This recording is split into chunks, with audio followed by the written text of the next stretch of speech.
যে কোনো nursing competitive এক্সামিনেশনের সময় কিছু জিনিস তোমাকে মাথায় রাখতে হবে।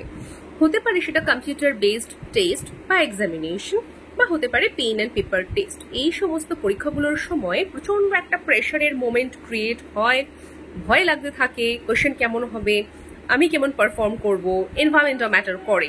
সেটা হতে পারে ধরো রুমটাতে প্রপার আলো নেই, তোমার পাখা নেই, প্রচন্ড গরম, আর আমাদের তো সারাক্ষণ গরমই, সুতরাং গরমের সময় অনেক সময় এই যে এত রকমের এনভায়রনমেন্টাল ফ্যাক্টর যদি কাজ করে তখন একটা স্ট্রেস কাজ করে। তো সেইগুলোকে অ্যাভয়েড করে তুমি তোমার কোয়েশ্চেনগুলোকে কি করে ঠিক করবে তার জন্য ইনিশিয়াল কিছু জিনিসও কিন্তু ম্যাটার করে। তো সেইগুলোই ডিসকাস করবো আজকে এই ভিডিওতে।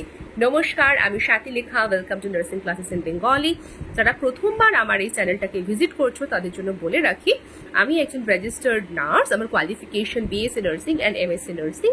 আমি একটি হসপিটালে অ্যাজ এ নার্সিং অফিসার আমি চাকরি করি, আর এই চ্যানেলে আমি নার্সিং রিলেটেড বিভিন্ন রকমের ভিডিও দিয়ে থাকি।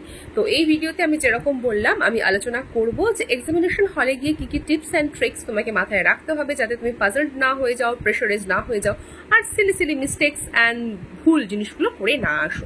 সো নাম্বার 1, সেটা পেন অ্যান্ড পেপার টেস্ট হোক বা কম্পিউটার বেসড টেস্ট হোক, সেখানে গিয়ে তুমি কিন্তু ফার্স্টে রোল নাম্বারটাকে প্রপারলি তোমার অ্যাডমিট কার্ড থেকে চেক করে প্রপারলি, বারবার করে বলছি, প্রপারলি সুন্দর করে লিখে আসবে।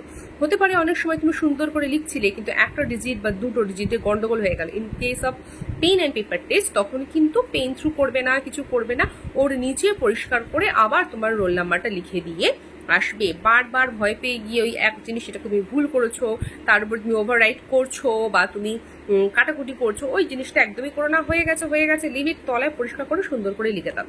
যদি কম্পিউটার বেসড টেস্ট হয়, কম্পিউটারে এন্ট্রি করছো, খুব দেখে শুনে কেয়ারফুলি এন্ট্রি করো যাতে কোনো রকমের কোনো মিস্টেক না হয়। ওকে, তারপরে নাম্বার 2, তুমি যখন কোয়েশ্চেন্সগুলোকে পাচ্ছ, সেটা পেন অ্যান্ড পেপার টেস্ট হোক বা তোমার সিবিটি হোক, সেখানে তুমি ফার্স্টেই যখন তুমি কোয়েশ্চেনটাকে পাচ্ছ, আনসারগুলোকে সার্চ করা শুরু করে দিও না। কোয়েশ্চেনটা পড়ে নেওয়ার পরে এক মোমেন্টের জন্য চোখ বন্ধ করো। চোখ বন্ধ করে নিয়ে মাথায় তুমি ভেবে নাও যে এটার আনসার কি হতে পারে, বা আনসার হিসেবে তোমার মাথায় ফার্স্টেই কি ফ্ল্যাশ করছে। যে জিনিসটা ফ্ল্যাশ করবে চোখ খুলে সেই জিনিসটাকে আগে সার্চ করো। যদি দেখো সেটা আনসার আছে এবং নিয়ার বাই কাছাকাছি আনসার হতে পারে, এরকম অনেকগুলো অপশনস আছে, তাহলে তখন তোমাকে একটুখানি বুদ্ধি করে ভাবনা চিন্তা করে কি করে আমি ভাগ করতে পারি যে এটা বাদ যাবে, এটা থাকবে, এটা বাদ যাবে, এটা থাকবে, মানে ইনক্লুড এক্সক্লুড সেই ব্যাপারটাকে দেখে নিয়ে তখন তোমাকে কিন্তু আনসার করতে হবে। এটা কিন্তু মাথায় রাখা খুব জরুরি।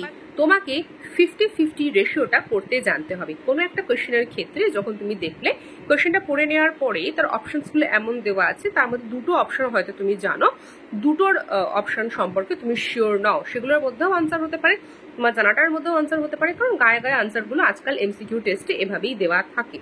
সেক্ষেত্রে তোমাকে বলবো তুমি খুব ভালো করে ভাবনা চিন্তা করো যে এই ক্ষেত্রে কোনটা ইনক্লুড হতেই হবে, কোনটা এক্সক্লুড হতেই হবে।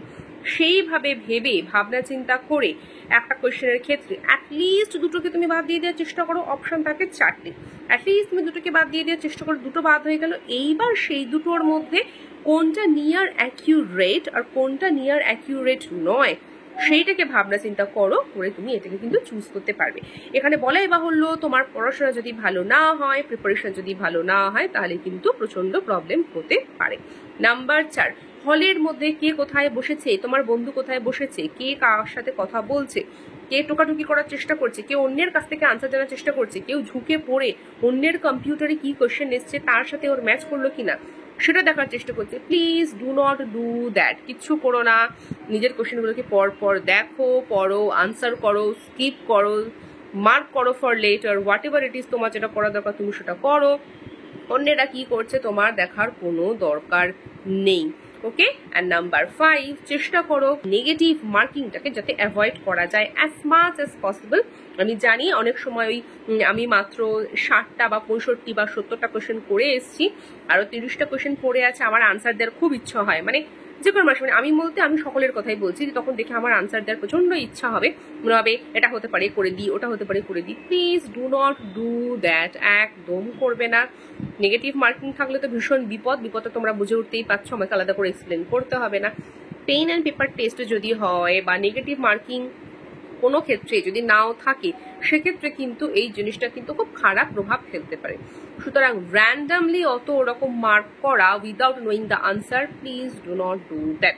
So these are the 5 tips which you need to keep in mind। এই 5টা টিপস তোমাদেরকে মাথায় রাখতেই হবে তোমাদের কম্পিটিটিভ এক্সামিনেশনস এর জন্য, ঠিক আছে?